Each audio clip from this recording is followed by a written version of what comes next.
अस्सलाम वालेकुम रहमतुल्लाहि व बरकातहू। पाक अरब टेक चैनल में आपका खुशामदीद। ये मैं आपको बताने जा रहा हूँ यूमी सॉफ्टवेयर के ज़रिए से आप बूटेबल पेन ड्राइव कैसे बना सकते हैं, विंडो इंस्टॉलर कैसे बना सकते हैं। तो जैसे ही हम सॉफ्टवेयर को ओपन करेंगे तो कुछ इस तरह से सॉफ्टवेयर हमारे पास ओपन होगा। आप चाहें तो यहाँ गूगल से भी डाउनलोड कर सकते हैं सॉफ्टवेयर को, मैं डिस्क्रिप्शन में आपको लिंक दे दूँगा। उसके बाद आपको एग्री पे क्लिक कर देना है, क्रिएट पे क्लिक करेंगे। यहाँ से यूएसबी को सिलेक्ट करेंगे, ओके पे क्लिक कर दें।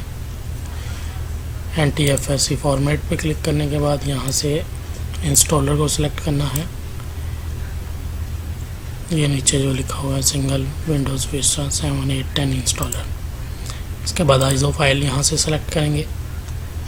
ये मेरे पास विंडो 10 की फ़ाइल है। उसके बाद क्रिएट पे क्लिक कर देंगे, यस यस। अभी ये पहले पेन ड्राइव फॉर्मेट होगी, उसके बाद जो है वो बूटेबल बनना स्टार्ट हो जाएगी।